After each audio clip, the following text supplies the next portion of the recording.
So your PhD you're doing working at the moment is? Print culture and the formation of the anarchist movement in Spain. And you're at the University... Sorry, what's that? It's a nice snappy title. Oh, a snappy title. The University of Sheffield at the moment, so I'm just going to hand you over now. Okay. Well, thanks. Feeling very high-tech here. I've got a microphone, which is kind of coming up the back, and I'm going to read off a screen, which I don't normally do. So if I look high-tech, it's all a show. It's just because I've not been anywhere near a printer in the last week. So yeah, firstly, thanks to all of you for coming. It's really, really nice to have people show an interest in something that you've decided to work on and devote some time to. And yeah, it's a real privilege for me to be here talking to you. Special thanks to Roger for inviting me down here. This is my first time in Bristol ever, and I really appreciate the opportunity to speak today here at the Hydra. As Roger said, we met at a conference in Amsterdam named Unofficial Histories, which sought to bring people together from a range of backgrounds, be it public, radical or academic history, shared very much in our panel but throughout the conference by a desire to discuss what might be called bottom-up history, or history from the perspective of those who lived it. Now this paper comes out of a project which holds this kind of viewpoint at its core, named New Approaches to Spanish Anarchism. This project was set up by myself and my colleague Danny Evans. We're both PhD students working on the subject of Spanish anarchism. Danny works on the Civil War period up in Leeds and is very close to finishing his PhD. And I've just submitted my thesis on the print culture of the movement prior to the First World War. And one of the main focuses of our project is to bring current discussions of anarchism in Spain out of the rather small circle of academics working on the area, both to a wider academic audience and, more importantly, to a public audience for those who are interested. We and our friends in Spain and America are approaching this question in different ways, but broadly speaking, we are trying to move away from the image of Spanish anarchism as something peculiar, something unique, something strange. We really want to kind of undermine this image that it was something really bizarre and unique only to Spain. We want to place the movement in Spain within an international context, hoping to kind of situate anarchism in a range of contemporary trends on the left, which it can be compared to, which it can shown to have influenced, and trends which it can shown to have been influenced by. For example, Danny's work in the project compares anti-fascism in Spain from the anarchist movement and its German anti-fascism of the communist movement, and looks at contrasts and comparisons between the two. My friend Fran in Granada is looking at the influence of Nietzsche in Spain in the anarchist movement, while we're delighted to say that Martha Acklesberg, author of a great book on the Mujeres Libres and anarcho-feminism in Spain, is contributing a paper which compares anarcho-feminism in Spain and Latin America. Another aim, particularly on my part, sorry, I've lost myself. Yeah, is to undermine the commonly held idea of anarchists as being exceptionally dedicated and passionate people, which makes them unusual, right? This idea often comes from critics of the movement. The textbook example of this, which you may be familiar with, is Eric Hobsbawm's Primitive Rebels, which sees anarchists in Spain as something of kind of throwbacks, as religious zealots, full of religious fervour and passion, in contrast to what he sees as the kind of rational materialism of Marxism. Needless to say, Hobsbawm's view and his portrayal of anarchism in Spain is deeply patronising and completely ignores how anarchists portrayed themselves.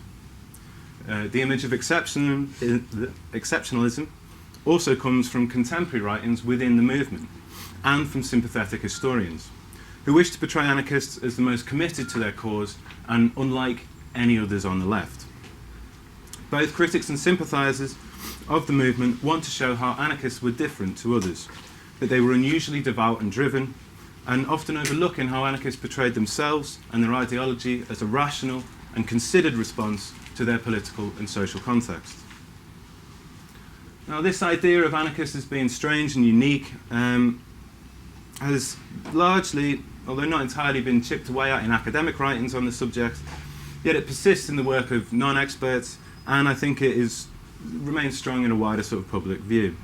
And I think it's time for specialists like myself to start talking outside of our own circles, right? Academics can all talk together and say, oh yeah, don't we all agree on this? But it's no good if you don't go and try and talk to people who aren't part of that sort of atmosphere. Now, when we look at the idea of anarchist internationalism, this idea of anarchists being sort of strange, zealot-type people comes out quite strongly. When anarchism is discussed through an international or transnational perspective, it is almost always done through a lens of exceptional individuals. Exceptional individuals and missionaries and exiles, kind of leaping from city to city, preaching the anarchist message to the masses. The classic story in regards to Spain in this way is the mission of Giuseppe Fanelli, an Italian anarchist who reportedly brought anarchism to Spain under orders of Mikhail Bakunin in the late 1860s. Fanelli apparently managed to convert the workers of Madrid and Barcelona to the cause, despite the fact that he spoke no Spanish, and instead he managed to impress his ideas through expressive mimicry. Expressive dance. I don't know what he was doing, but apparently this is it. And apparently, and you'll find this in so many writings, you know, that start with Fanelli, it's like he came and then the largest anarchist movement in the world sprung up, and I find it slightly hard to believe. Similar accounts of anarchist preachers and so on spreading the idea are abundant over the turn of the century. Yeah, what is missing from these accounts, for me, is a sense of how these ideas connected to the daily lives of ordinary members of the movement. Those who were not great orators, those who engaged in the day-to-day work of establishing anarchist ideas in localities in Spain and abroad. In short, I'm interested in what might be seen as the mundane, the unsuccessful, the vast majority of anarchists who did not move around, leap around city to city, or certainly didn't do it very often, who weren't writers or celebrities within the movement. And this kind of desire to seek out the mundane has led me to Dowlais. That's not a slight on Dowlais. I realised that reads quite strange. I didn't realise I'd written it like that. Dowlais is the mundane, it's very nice. My interest in the anarchist community in Dowlais began during my research into the Spanish anarchist press of the early 20th century. Now, without going too far into this subject, so I spent 4 years doing it, there were hundreds of grassroots papers published by the anarchist movement in Spain over the turn of the century, and they were present in almost every town where there was an anarchist presence. These papers played a vital role in networking the movement together, and they constantly published letters and communiques to and from countless areas across Spain. This is just one, this is an example from one paper. You can see, here comes in a letter from La Línea, which is near Gibraltar, Manzanares, Torrijos, La Coruña. This happens in every paper, every one issue, and they're all talking to each other, and this is how they communicated, this is how the movement operated. These kind of letters pages also link the movement to groups abroad, mostly to large, fairly obvious centres in Europe and the Americas, such as Paris, London, Buenos Aires, and New York. But from 1900, more or less bang on 1900, a new location appeared on the radar of the Spanish anarchist press, and soon became one of, and in many cases the, most prominent international link to the anarchist movement in Spain. When I saw the name Dowlais, initially I didn't know where it was, or why there seemed to be such a strong anarchist presence there. When I discovered that it was a town in the borough of Merthyr Tydfil, I'd be lying if I said I wasn't completely taken aback. Just completely surprised. There's the borough there, and here's Dowlais here, just to the north east of Merthyr. I never imagined that this could be a thing, that Spanish anarchism could find its way into an area of South Wales, which barely makes its way into many British histories, many Welsh histories, and yet alone the kind of great international stories of anarchism in the early 20th century. And I knew that at some point, when I had a bit more time, I needed to explore this further and understand what was going on here. Now that I've finished my thesis, this is what I've been doing. I've just come from a week of archival research in South Wales, in Swansea, Merthyr and Cardiff, and what I'm going to talk about what follows really is my findings thus far. Now I'd like to stress this is very much a work in progress. As I've tried to explain, I've come at this subject from the perspective of a historian of Spain. I'm not an expert in Wales. Some or all of you may know much more about the context that I'm talking about than I do. I've been trying to give myself a crash course in Welsh history over the past few weeks, but I've still got a long way to go on that. The end product of this paper will be an article published in an academic journal, but I hope that it will go beyond that. I want it to be accessible and meaningful for people of the area, if they are interested, and in fact anyone who has an interest in this subject. Anything you can suggest, add, criticise or comment on this paper will be greatly appreciated, so don't hold back afterwards if you want to tell me why I've got it all wrong. So my first question really, when I discovered where they were, was why were they there? Now, the anarchists of Dowlais were part of a larger Spanish community which settled in Merthyr at the beginning of the 20th century. At the time, Dowlais was the site of one of the largest metalworks in Britain. This picture here comes from a little bit after the period I'm talking about, but to really get a sense of the scale of this, I walked up to Dowlais from Merthyr the other day. It's all uphill, and I walked past this huge, felt like a park, and in fact it was the site of the old ironworks, and it's enormous. It really kind of gave a sense of the perspective of it, bigger than the town itself it felt like. So yeah, that was there, early 20th century. Now, links between the Basque country and South Wales had extended back into the 17th century. Yet, really, the kind of strong links between these two areas began with the conversion to Bessemer steelmaking in the mid-19th century. Bessemer steelmaking requires high-quality, clean iron ore, which was found in abundance around Bilbao. In 1873, the Dowlais Iron Company bought out the Orcanera Iron Company in Bilbao, and this became its principal supplier of raw materials. In 1884, about 4/5 of the iron ore imported into South Wales came from the Basque region. Now, at the end of the century, the Iron Ore Company also began importing people. In 1899, conscription for the Boer War led to a shortage of skilled workers at the Dowlais works. In response, the management invited experienced workers from northern Spain to the area. The first 12 Spaniards arrived in June 1900, and amongst this original 12 was a chap called Melchor Bustamante, who later became the head of an anarchist-orientated workers' society in Dowlais. These first 12 were soon joined by their families, and within a year, around 100 more workers had set off from Bilbao to Dowlais in search of work. These Spaniards arrived at the same time as a large influx of Irish labour, who, like the Spaniards, had been encouraged to make the journey to Wales by the works management. So this poster is advertising for work in Dowlais in Ireland. I couldn't find one from Spain, but I imagine they may have looked quite similar. So the movement to the region was encouraged and facilitated by the works management, and they wanted to keep Dowlais, in their own words, well stocked with labour.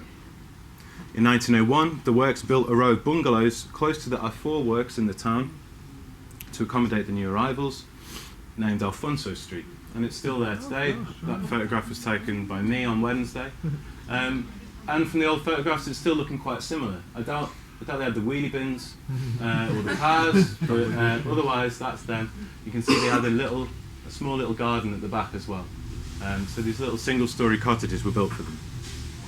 So it's called Alfonso Street and still is, but at the time it was known more commonly as Spaniards Road. In these first years, it seemed like the Spanish community was something of an anomaly. They only really made it into the local paper when they were involved in fights or were accused of drunken behaviour.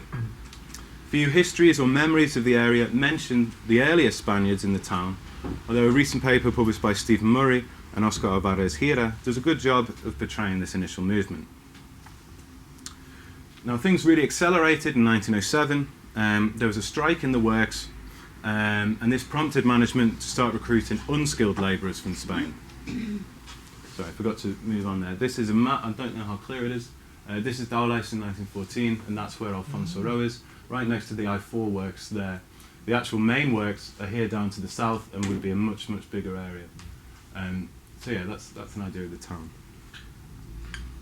So in 1907, unskilled labourers from Spain started to be recruited as well. The work they came to do was badly paid and often dangerous. There were pit cleaners, engine scrubbers, boiler washers and slag haulers. The company's accident book of this period reflects the growing Spanish workforce in the various works across Dowlais, as well as the frequent injuries they suffered. Bruised fingers, burns, broken limbs. Lots and lots of these accidents happen, and they happen to everyone that worked there. Servando Dueñas, one of the original 12 Spaniards to move to Dowlais in 1900, was killed in 1910 in the works when he was run over by a locomotive. Now, the increasing Spanish population initially prompted hostility. The Spanish were accused of being part of a wage-cutting process across the works. Yet, if the management thought they were getting around the problem of politicised workers by bringing in foreign labour, they were wrong. Most memoirs of the period suggest that far from seeing the Spanish as strikebreakers or as cheap labour brought in to replace Welsh workers, the Spanish were seen as hard workers and, this quote comes up constantly in the memoirs, they were good union men. Several oral testimonies from a slightly later period state strongly that the Spanish had a reputation for being socialists and were never behind on their union dues. Over the next few years, the community grew and settled in other areas across Dowlais. Union Street, which is just here, and Brecon Street, which is off the map. Where are we? Yeah, and Brecon Street were the homes of many Spanish families. By 1911, the official census said there were 264 Spaniards in Merthyr Tydfil. I believe that that's higher, but the official report is that number. And they were part of an international community in the town, which included migrants from Ireland, Eastern Europe, France, and Italy. Around the same time, around sort of 1910, a group of Spanish families left Dowlais during a lockout of the works and moved to Abercraf at the top of the Swansea Valley, where there was a French-owned international colliery. Compared to the now well-established community in Dowlais, the first years in Abercraf was something of a shock to the Spanish incomers. One early resident of the area, Casimira Dueñas, remembers the terrible living conditions in these early years and having to bury their, in her words, stuff outside because they didn't have a toilet. The new arrivals did provoke some animosity from the close-knit, non-conformist community of Abercraf. In 1914, a demonstration against the Spanish took place in the town, with local workers complaining that the Spanish were threatening their jobs. Their lack of English, or Welsh, as was commonly spoken in Abercraf, was used as a means to discriminate against them by some in the pits. Dan Evans, a union leader in the town, recalls a foreman stating that there was a separate low account for Spaniards when establishing the day's work. Dan also recalls how Spanish customs, such as drinking in public, also attracted hostility from the town's religious leaders. Some labelled the newcomers disgusting due to their habit of leaving cooking pans outside in the open air, rather than in the kitchen. Nevertheless, as in Dowlais, the community appears to have eventually integrated well, and by 1921 there were around 200 Spaniards living in the town. In both Dowlais and Abercraf, marriages between Welsh and Spanish families began to take place, which helped to break down barriers of culture and language. A number of accounts also suggest that the Spanish were instrumental in growing militancy in both areas, helping to forge a bond of left-wing international, explain the large number of volunteers for the Spanish Civil War of 1936 to 39 from the South Wales area.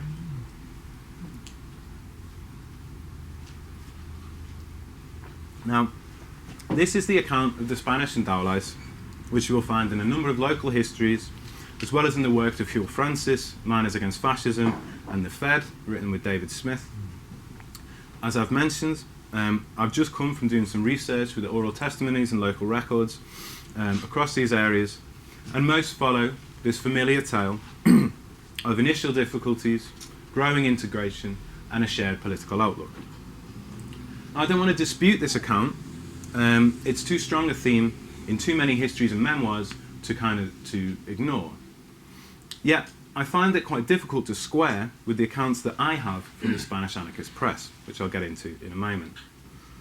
Indeed, few histories from the Welsh perspective mention anarchism at all, and none really give a sense of these ideas, of anarchist ideas, as part of the exchange of political outlooks which took place. Therefore, I'd like to suggest an alternative, accompanying account to the experience of Spaniards in South Wales, which focuses on the anarchists amongst this community specifically. Now, before moving on to the letters in the anarchist press, I thought I'd give a short run-through of Spanish anarchism up to this point. So, although its ideological roots were very deep, anarchism only really became a political movement in Europe in the mid-19th century. Anarchists formed a significant minority of the First International, and they were led in this, if that's the right word, by the Russian radical Mikhail Bakunin. While most, if not all, of the kind of ideas mingled within the First International shared the common goal of a socialist future, anarchists differed from Marxist and other elements in the International in how they perceived the class struggle and revolutionary tactics. For anarchists, the struggle was not solely economic. Capitalism was one cause of the oppression of the working class. However, they also saw the state and religion as independent sources of authority and power. Nothing less than the complete destruction of all three of these institutions would constitute a true revolution. Thus, the idea of seizing the state and using it, in a kind of Marxist sense, through political or revolutionary means, would, for anarchists, only bring about further oppression. The state had to be abolished immediately with no intermediary periods.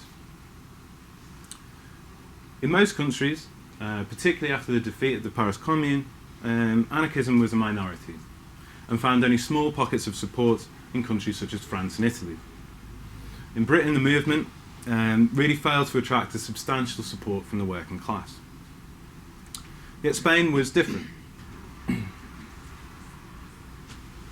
From its inception in 1869, the Spanish branch of the International had always been a largely anarchist organisation and had led insurrections in Alicante and Cadiz in the early 1970s. In the 1880s, the movement had formed around a national federation of unions known as the FTRE. Sorry, this is one of many acronyms that comes out. You're going to have to bear with them.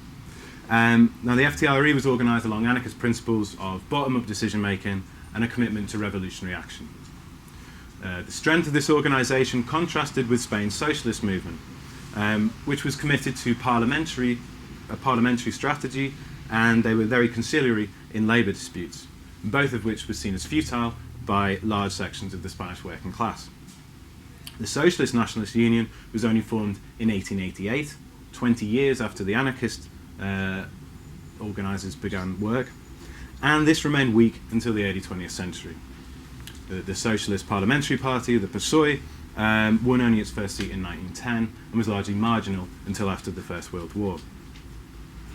But things were not all rosy for the anarchist movement either. By the 1890s, the movement was struggling quite badly. Ideological disputes had ripped apart the FTRE, which was followed by an upsurge in political violence and terrorism in the 1890s, particularly in Barcelona from 1894 onwards. The movement was subject to a severe and heavy-handed repression from the Spanish state, which tried to wipe out anarchism in Spain with indiscriminate arrest, torture, exile, and execution. In 1900, when the first Spaniards left for Dowlais, the movement was beginning to recover and was re-establishing itself in working-class communities in areas such as Barcelona, southwest Andalusia, and northern cities such as Gijón and La Coruña. Now, unlike the exiles of this period, unlike the exiles of the 1890s, the Spanish anarchists in Dowlais were not necessarily escaping persecution, but they were part of a broader wave of economic migration from Spain over the turn of the century. From 1880 to 1914, around 3 million Spaniards departed for foreign destinations. This in a country of around 20 million people. So there was this big move of economic migration going on at the time. The vast majority, around 90%, moved to Latin America, drawn to the cultural, linguistic, and colonial ties of countries such as Argentina, Uruguay, and Cuba. although Dowlais doesn't really fit in this pattern, it too held an appeal of better wages and a chance of escaping the oppressive economic and social climate of early 20th century Spain. Now, one of the earliest migrants to Dowlais was Vicente Garcia, the most prominent Basque anarchist of the period. Garcia was not one of the original 12 migrants to the area, but he did arrive less than a year after them. Garcia was a cooper, a barrel maker.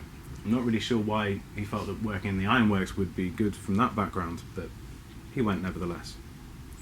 He had also founded and edited the anarchist paper El Combate in 1890, and was the main correspondent from the Basque region to the main papers of the movement, such as La Revista Blanca and La Protesta. He had founded an anarchist school in Bilbao, where he, in his words, made up for his lack of formal training with a burning passion to teach and an extensive collection of anarchist pamphlets.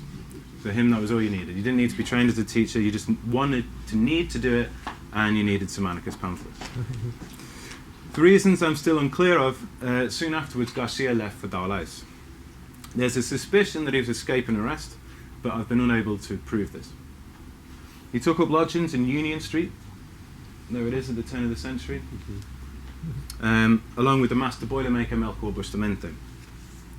Now, Garcia's arrival in Dowlais appears to have sparked an upsurge in activity amongst the Spanish community. Yet most of this activity was focused on Spanish affairs, on the Spanish movement, rather than things in Wales. In early 1901, 40 Spaniards sent money from Dowlais to support a strike in the Asturian port of Gijón, most contributions being a few shillings and pennies that they could cobble together. Later that year, Garcia and 13 other workers formed an association which affiliated to the new anarchist labour federation in Spain, known as the FSORE. They'd wanted to send a delegate over from Wales, but they couldn't afford the passage fare, so they nominated someone in their place. The same group organised meetings on significant dates in the anarchist calendar, such as the 11th of November, the date of the execution of the Haymarket martyrs, which they held in a local meeting hall in Dowlais. All of these activities were published in the anarchist press in Spain, which provided a link between the movement and the migrant community in Dowlais. As in Spain, Garcia was a prolific contributor to the anarchist press, giving regular reports of his experience in Wales. And this was largely, if not entirely, negative. He and his companions clearly saw Welsh workers as their ideological inferiors. They were unimpressed by what they saw as the poverty of labour activism in Wales, and said that, quote, the worker of the Welsh country finds himself far behind that of the Basque country, and they are completely ignorant of their rights. This was demonstrated by their willingness to compromise with the ironworks management. The Dowlais anarchists were aware that in Spain, within the Spanish movement, there were calls for a more centralised style of unionism based upon a British model. But they wrote from Wales and said that this was ignorance. British unions were indeed powerful on paper, they reported, but only because they collected extortionate dues and did nothing to help their members. Say nothing, isn't it? No comment. Yeah. I think, they're quite perceptive sometimes. In 1902, the correspondent Antonio Calpe, who I actually think is Garcia writing under a pseudonym, gave an account of quite a tedious Welsh Workers' Society discussion on pensions, which he completely disagreed with. And he said that this was proof that the entirely ignorant Welsh worker thought of nothing more than, quote, the bar and the church. Now this comment is striking, because so many of the accounts of the assimilation of the Spaniards into South Wales rests upon these two pillars of the community, the bar and the church. They said the Spanish were so willing to join in the religious and social practices in the town that they inevitably started to get on. Yet here's a letter saying that we dislike all of that. Because the anarchists in the area, like their comrades in Spain, saw religion and alcohol as sources of working class oppression. So there's a suspicion from these reports that they were setting themselves apart from their compatriots. They were refusing to join in the kind of social practices which integrated others of the Spanish community into local Welsh life. And the segregation, if it can be called like that, of the Dowlais anarchists was not only evident between kind of Welsh and Spanish identities. The anarchists also claimed to have kept a distance between themselves and their countrymen in Dowlais who belonged to the Socialist movement. Like the anarchist movement, there was a Spanish socialist presence in Dowlais, and eventually a branch of the PSOE was opened in the town. In 1902, Jorge Fernandez returned from Dowlais to Spain because he was ill. In a letter published in the anarchist press, addressed to the Spaniards in Dowlais, he accused the town socialist society of refusing to help him because he was not a socialist. They were dogmatic and they didn't know the meaning of solidarity, according to Fernandez. And they were accused of perpetuating the Malthusian misery in the town. In contrast, Fernandez thanked the Dowlais anarchists for their assistance, which enabled him to return to Sestao. Now, I really like this letter because it really shows the kind of networks and the links and movements of people that I was talking about. This is Fernandez, who'd moved from Sestao, near Bilbao, to Dowlais, and then he'd come back, written a letter to an anarchist paper based in La Linea, which is next to Gibraltar, so the complete opposite side of Spain. And the letter was published for the Spanish people in Dowlais, so this paper would then have been sent all the way over to Wales. And these kind of circles and links and things are the kind of things that I'm interested in. Now, aside from political and social issues, anarchists such as Garcia seem to have found the day-to-day life in Wales quite difficult. They found it hard to find food that they liked. They found the weather depressing. Doesn't change. Well, I've just come there, and yeah, fair enough. And they felt that they were discriminated against as Spaniards. One correspondent made the slightly unbelievable claim that Spanish families were forced to pay twice as much in rent as locals because the local Jewish landlords didn't like Spaniards because of the expulsion of the Jews from Spain in 1492. Oh. That would be quite a long grudge, had that, I don't know if that's true. But, they also suffered, like all families in Merthyr at the time, from diseases brought by the lack of adequate public health care in the area. Merthyr had one of the highest infant mortality rates in the country in the early 20th century. At least 3 children of the anarchist community died at a young age, including Fraternidad, the daughter of Vicente Garcia, who died from tuberculosis shortly after they arrived. This is her death record here. Fraternidad Garcia, Merthyr Tydfil, 11 months. After she died, Garcia wrote to La Protesta, the same paper as Fernandez wrote to express his rage at a local priest who'd insisted that she have a religious burial, as well as his gratitude to the Spanish community, almost all of whom had attended the funeral. The response to this situation was often despair, with only hope of further migration to alleviate the difficulties of life in Dowlais. When 10 Spaniards returned to Spain in 1902, the anarchist press reported that the only reason the whole community hadn't up sticks and left again was because they couldn't afford the passage fare. Canada was also seen as a potential destination to escape from the hardship of Wales, particularly after the local union had reacted timidly to the Iron Works threats to reduce salaries. This came around in 1902. The company said that they would knock down salaries. The union did nothing, and a lot of Spaniards left at that point. Now, this is kind of the earliest experiences of the Spanish in Dowlais, the Spanish anarchists in Dowlais. But most of this continued really after the big second wave of immigration in 1907. This are just some pictures from that time, both of Union Street and Dowlais. By 1907, Garcia had left for Bordeaux, but a number of the original anarchists remained in the town. One, F. Ramos, wrote to the anarchist paper Tierra y Libertad in 1907 to warn potential migrants against moving to the area. He advised that, quote, Dowlais is not a place where ham hangs from the trees. Fair enough, sounds lovely. Instead, it was a place of hard work and exploitation. Yet migrants, including many anarchists, still came.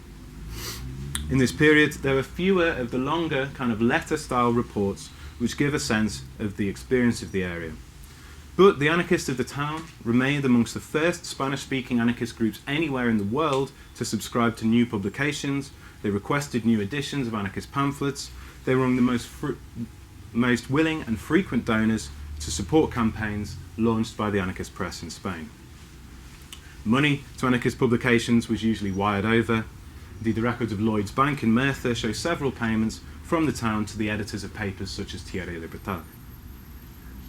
From these correspondences, we can infer some shifts in the dynamic of the anarchist group. For one thing, the Anarchist Association appears to have been joined by a handful of local workers. Names such as John Burns, William Evans and Evan Davies appeared alongside around 100 Spanish names in one strike fund in 1909. Perhaps more importantly, Garcia's role as the main contact in the area was apparently replaced by an English or a Welshman named Marcus Harris.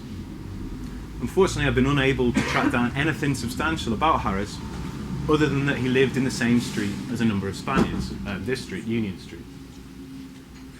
The various groups he headed over the following years all had names in common use in the Spanish movement: apoyo, aid or assistance, reivindicación, and ni dogmas ni sistemas, no dogmas, no systems. Now, these kind of hints at a slightly greater interaction may suggest the beginning of a wider accommodation between the Spanish anarchists and the Welsh working class of the area. Some scholars have suggested that such bonds contributed to the growth of syndicalism in South Wales at the time.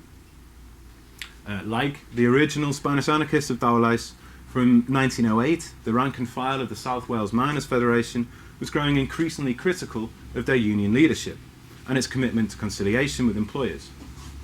This was manifest most clearly in the 1912 pamphlet The Miners' Next Step, published by the Federation's unofficial Reform Committee. The pamphlet called for worker control of the mines, as opposed to nationalisation favoured by the Fed's leadership. Some areas of this pamphlet and the URC's programme are strikingly similar to those of the Spanish Anarcho-Syndicalist Confederation, the CNT, formed in 1910. And it could be suggested that anarcho-syndicalist ideas had filtered from Spain through the anarchist press, through the anarchist militants there, into Wales. Yet, I found it hard to go beyond speculation on this point. Hard evidence of the influence of Spanish anarchism in Wales is scarce. Only a few fleeting references to anarchism are made in contemporary records and the memories of those who lived there at the time, and none suggest that the distinct politics of Spanish anarchism were really acknowledged by Welsh unionists. At best, there are accounts of a general left-wing sentiment and a commitment to unionism. There are also hints that the anarchists did not settle in the area, or that they gave up their ideas in order to fit better in the communities of Dowlais and Abercraf. Leandro Macho, born in Abercraf to Spanish parents, recalls his father struggling to get the, quote, anarchist boys of the village to work once they'd earned enough for their week's food and lodgings. These young lads said that they had been exploited enough, a sentiment which Macho's father, a long-standing and kind of pillar of the Spanish community, thought was disgraceful. Such sentiments are also found, although not necessarily from anarchists, in a report for the British Sociological Review conducted in Merthyr in 1926, which stated that the Spanish were, quote, very clannish and embittered, and in conversation they convey the idea that the whole world is up against them. They think that they are here on sufferance. I suspect that, despite the suggestion of greater interaction with local workers such as Harris, the anarchists of the second wave, like Garcia and those of the first, continue to focus most of their activities on causes connected to the Spanish movement, such as the Anarchist Peace Conference held in Ferrol in northern Spain in 1915, which was supported by two groups from Dowlais and one from Abercraf. One of the most striking things I've found in my research is that there was almost no mention of the anarchists of Dowlais in the British anarchist newspaper Freedom through 1900 to 1915. I've not found a single solid reference to them, suggesting that the Spanish groups did not subscribe to the paper like they did the Spanish papers, and that the paper was largely unaware of their existence, something which I find slightly unbelievable, given that it was probably the single most concentrated group of anarchists in the country at the time. So, what conclusions, if any, can we draw from this study? I feel I've learned a great deal from my research into the Spanish anarchists of Dowlais. In the thousands of anarchist papers I've read as part of my PhD, and in a lot of scholarship on the subject, I constantly find references to the anarchist commitment to internationalism, to a world of no borders, and a unified global working class, of abstract ideas and exemplary figures, who took their ideas from country to country like missionaries and prophets. In Dowlais, I feel I found a different side to this story. The anarchists of the area were not there to spread the message, they were there for work. They struggled in their new environment and were critical of the political failings of the local working class and other Spaniards in the area. Their practices remained orientated towards the movement in Spain, and many sought to leave the area as quickly as possible. In time, some signs of integration and perhaps a local support for anarchist ideas may have developed, yet evidence for this is sparse. What I would suggest then is that away from the celebrities of the international movement, away from metropolises such as London and Paris, the experience of migration and internationalism was complex, difficult, and limited. The late 19th century up to the First World War was one of the great periods of globalisation and movement of people, both of which were challenging experiences for those caught up in it. Anarchists were not exceptional in this regard, and their belief in internationalism did not always overcome the boundaries and borders of nation-states, cultures and languages. Now, I'm not saying this as a criticism of these people. I don't think we should make out people in the past as heroes or mythical figures whose commitment to ideology sets them apart from their contemporaries or ourselves. Rather, I think it's more relevant and accurate to try and understand what life was like for those who tried to put abstract ideas into practice, the difficulties they faced, their frustrations and their failings, as well as their successes. Trying to write history from the perspective of those who lived it helps us to move away from both glorification and patronisation, or in the words of E.P. Thompson, from the enormous condescension of posterity. We may disagree with the ideology of the anarchists of Dowlais, or we may support it. We may have wanted them to ablaze the trail of radicalism across South Wales, but frankly this didn't happen. What we believe and what we want history to be like is not the same as trying to acknowledge how it was. And I think I'll end it there.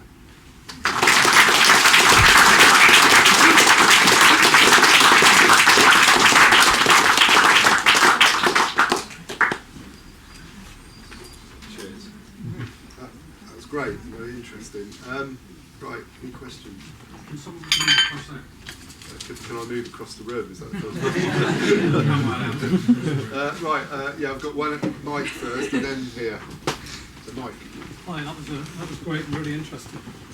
Probably an unfair question, but maybe a follow-up piece of research you could do.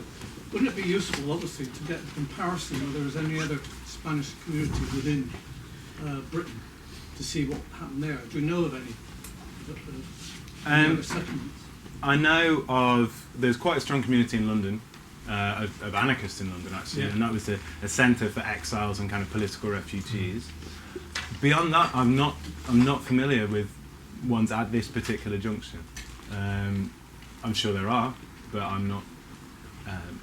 Because it would help, wouldn't it, to make that comparison to see if this was a general view or it was just a particularly nasty place you went to at a particular time. I don't know. I mean, you can compare it to migrant communities in, say, Latin America, but there the context is so different. I mean, there they did actually go, and anarchism did spread quite strongly in places like Argentina, but there you have some obvious. It's obviously slightly easier, I think, in that kind of context. But yeah, you're right. It would be good to follow or compare it with different nationalities as well. Yeah. To compare it with the Italian migrants, for example. Back. Thanks, Steve. I found that particularly interesting, especially around the context of Dowlais in that period, given Keir Hardie's just been elected as MP, and the ILP in its form at that time shares a lot of the ideals and ideas of That's the the anarchists. Independent Labour Party. Yeah. Of that grouping around Garcia. And actually, when Keir Hardie comes to talk to the Dowlais ILP in 1904, he says pretty much the same thing. don't let's meet in pubs because we'll all get drunk and we won't get anything done. Let's meet in a room much like this where we can have a cup of tea or cup of coffee and we'll get much more materials going on. So my question really relates to the role of the ILP as the unifying force, because when you look at Abercraf and you look at Dowlais and Merthyr, the ILP seems to be the connecting point. There's an interesting article in the Merthyr Pioneer, which is the ILP newspaper around the time of the First World War, in which they describe walking to Abercraf from Merthyr and Dowlais, meeting with our international comrades, text speak for the Spanish who are living there, and they're the only ones who seem interested in their message. So when Howell and Dye did that research years ago, that's, I think, where they're getting some of the other information from. And so I wondered whether you picked up any sense that that is where the connecting points seem to be. From the perspective of the Spanish anarchist press, they don't talk about distinctions within kind of between the ILP or liberals or anything. They kind of lump it all in together. So they certainly don't reference it explicitly. And from the Welsh perspective, I've read a few memoirs and listened to a few oral testimonies about the early ILP in Merthyr, and I was kind of hoping, I didn't really want to present this idea that things didn't really click. I didn't really, that wasn't what I went looking for, but that's kind of what I found in the archive. There's quite a lot on the ILP, and they didn't really talk about it very much at all. They didn't talk about the Spaniards particularly very much, and certainly not with that specific bit that I'm interested in, with the anarchist part of it. And like with the Miners' Next Step as well, and the kind of syndicalism in South Wales, I do suspect that I don't know if this kind of direct crossover happened, or if they're kind of coming at it, they're both reaching similar conclusions, perhaps independently of one another, which may also, the IWW visit South Wales at the same time, and I wonder if that's more really where this is coming from rather than coming from Spain. But it would be something to follow up. I'm not an expert on the ILP and the early ILP, so that would be interesting.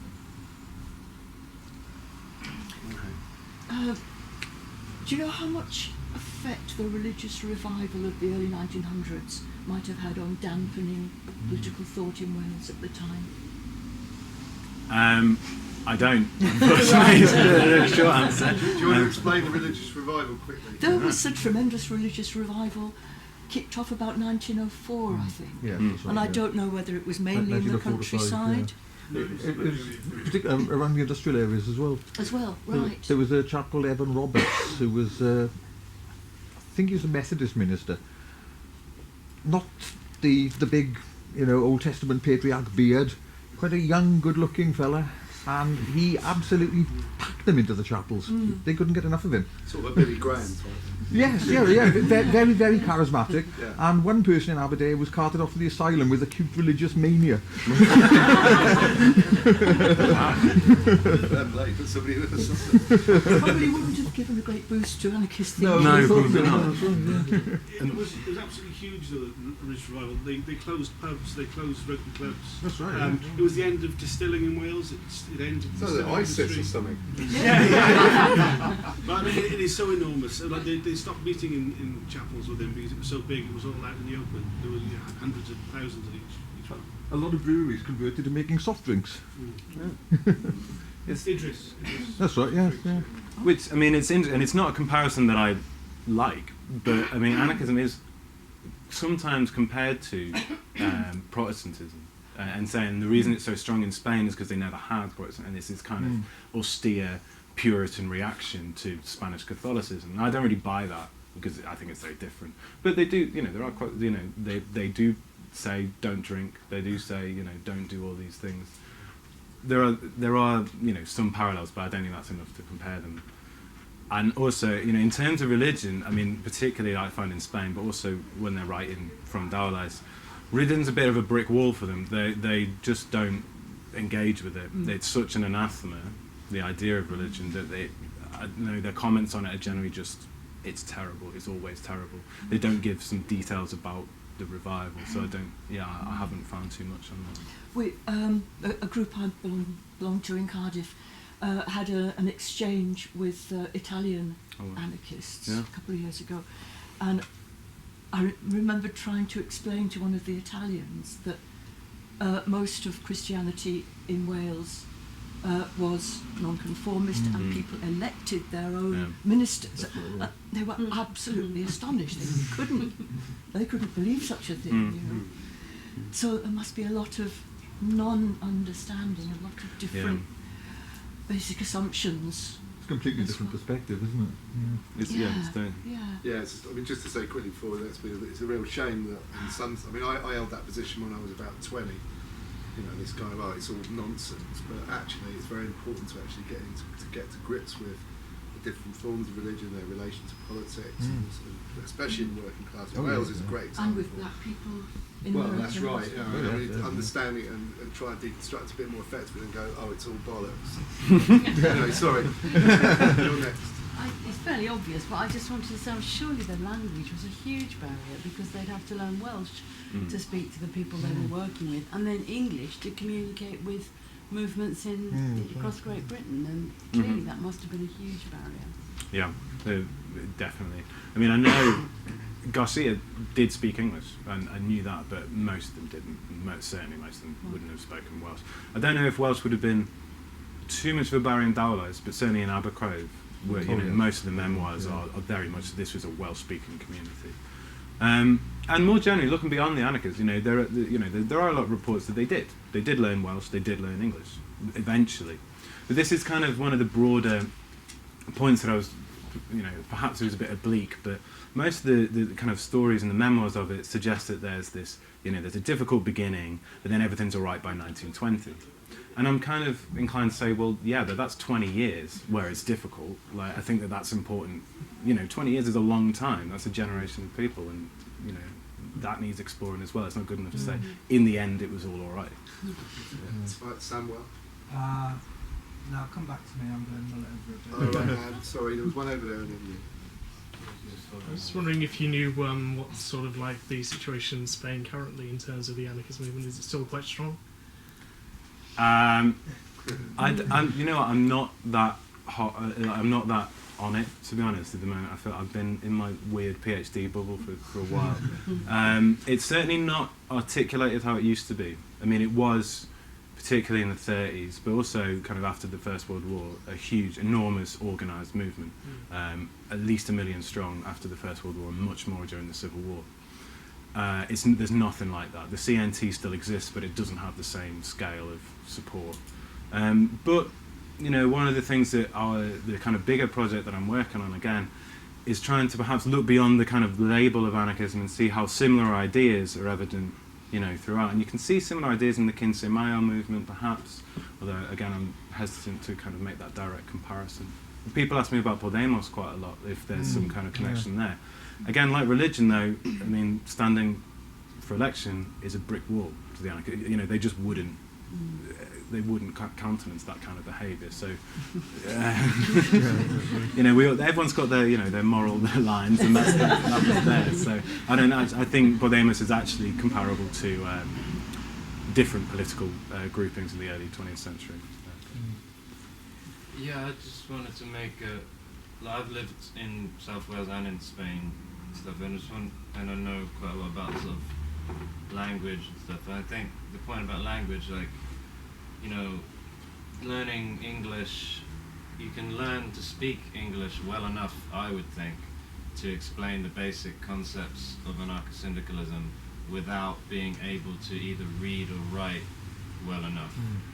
So like the absence of like articles in freedom, say, to me is not, necessarily significant, because they wouldn't necessarily be aware that freedom existed, or they wouldn't necessarily like be literate enough in the English language to read about it. But I would think that like if they were living in the same street as English speakers or Welsh speakers and getting, even if the majority of the community in Merthyr might have been a bit insular, that's just natural in all immigrant communities, I think.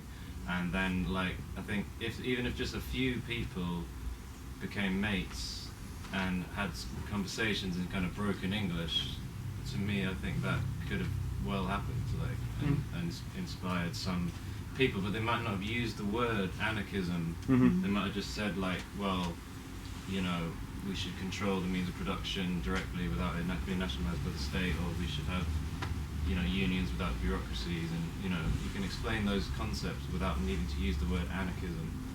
So, but then again, like, that's not like evidence that it did happen. But Yeah, no, I agree, certainly, and it's, I mean, one of the biggest challenges that I've had looking into this movement in general, like in Spain as well, is literacy. Most of them aren't literate, like, and that makes studying print a bit of an issue, and you have to think of ways around it. And papers were often read aloud to people and that kind of engagement, and like you say, people talk to one another. Clearly they would, and they would, you know, communicate on. I think with freedom, again, you're right in saying it doesn't really matter that freedom don't talk about them. I just found it surprising because they were willing enough, you know, this Harris, you know, chap who was part of their group, who was English or Welsh, was willing to write to Spain. So I just wonder why he wasn't writing. He wrote to papers in Spain, so I just wondered why he wasn't doing that with freedom. That was just one. I don't know why.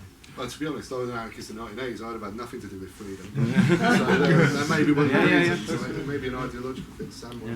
I think the thing about language is interesting because I'd be interested to know how many people are speaking Welsh in Merthyr Tydfil compared to how many people are speaking English. Because if you look at Merthyr, how many migrants are there? What language are they going to share? You know, you've got you know, who were we talking to the other day was saying that their first language was Yiddish, like in Wales, like their second language, the third language was English, the second language was Welsh, but the first language was Yiddish. Right? So you've got massive Irish migrants, you've got you know, Chinese live in Wales, you've got Portuguese, American, all these different. You know, there's not. We had a long debate the other day about is there actually anyone who's from Merthyr? There's actually no one from Merthyr, and the way Merthyr develops, like, you know, actually it's a lot of English workers who've moved over there because plants moved up, all these sort of things, like, you know. But then the other thing is, so I'd want to know how many people are speaking the language, but also I think going from Spanish to Welsh is probably easier than going from Spanish to English, like learning. I'd imagine, because it rolls of the R's and I don't really know how it works, like, you know. I'm not sure. Right. Do you want to? No, I mean, it would be. I don't know. I imagine English may have been the kind of go-to language when you're in a situation where you've got Irish, Spanish, Portuguese in a room. Probably some sort of broken Englishes, but I don't know. But again, like I said, it comes out strongly in the memoirs of Abercraf that the Spanish often learn Welsh before they learn English, because Abercraf is such a Welsh-speaking community. Merthyr, I don't know, because it is a bit bigger and the community is a bit more mixed. But it would, again, I don't have kind of to hand, you know, stats on that. But yeah, it's interesting. They just don't speak Spanish in Basque country. They probably would have done at the time, and around 1900 they would have done, and a lot of them aren't necessarily Basque. Bilbao was a site where lots of internal migration within Spain. They go to Bilbao, and then from Bilbao they'll then go onwards. Certainly all of the anarchists, all written down is in Spanish.